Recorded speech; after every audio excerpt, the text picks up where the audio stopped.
Remember, the U.S. Attorney Fitzgerald in December holds this huge press conference. He says Lincoln would roll over in his grave. He reads the transcript where Blagojevich is saying, that thing is worth 50 grand. I should get 100 grand for that, this and the other. And I was listening to myself. That doesn't sound like a crime to me. It sounds awful and scandalous and sleazy. And, geez, that's what the governor, that's what they talk. But it didn't sound like a federal felony, public corruption. I said it to Cavuto back in January. I still believe it, that they have not yet stated the case a felony against Governor Blagojevich, who writes a new book, Finally the Truth Behind the Political Scandal That Continues to Rock the Nation, The Governor, by Rod Blagojevich. We're joined by Ann Coulter, who is less known as a constitutional legal scholar than as a political and ideological advocate, perhaps, but she is nevertheless a fine graduate of Michigan law. So what do you think about the culture of corruption, the governor's position in it? Does it overlap onto the President of the United States? It may. Bobby Rush seems to think so. But I want to ask about the governor's trying to promote a book here. The one thing that I think really jumps out in your book is you say that when you're considering someone to replace Obama for Senate, you were considering Eric Whitaker.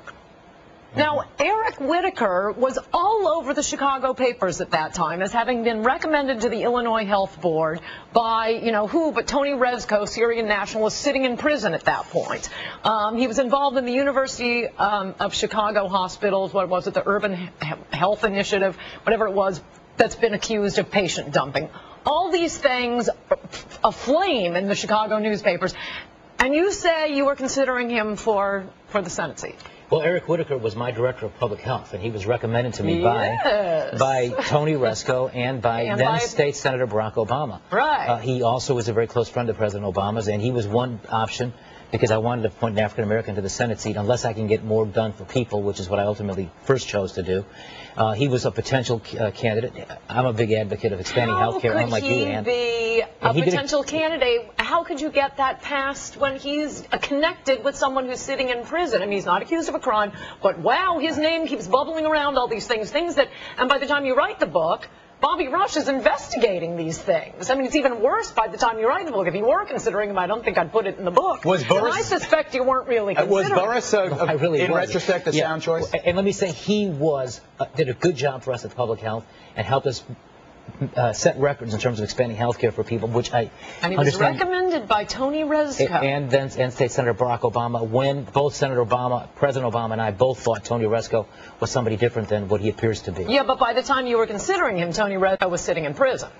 Well, but at the same time, Tony Rezko had endorsed and supported a lot of Democrats who hold high office, not just me, not just President Obama, but the Illinois Attorney General, Lisa Madigan. Yeah, with friends like that, it really... all right, what about Burris? Was Burris an awful choice?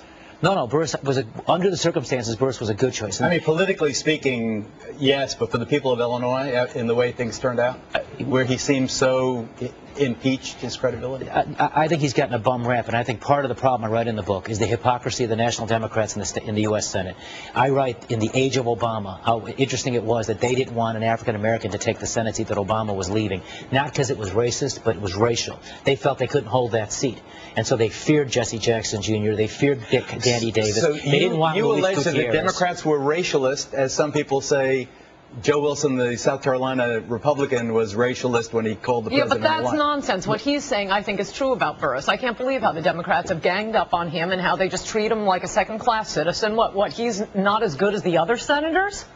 Well, Geraldo, I mean, the reality is I had telephone conversations with Harry Reid and with Senator Menendez, my senior Senator Dick Durbin. We talked about the Senate seat. They were going to be helpful to varying degrees in the first pick, which was the Attorney General Lisa Madigan, for a jobs bill, health care, and no taxes. But if that didn't happen, then it was my preference to have an African-American in the Senate. And in my discussions, they feared very much Jesse Jackson Jr., Danny Davis, and others, because not being able to win. To win again, and that was their politics, and I understood that. The book is The Governor, and again, to the family of Chris Kelly, his former chief of staff there, we send our condolences on the suicide. Thanks. Good luck. Thanks, Rob. The trial's in June. We'll be watching. Coming up, Democrats say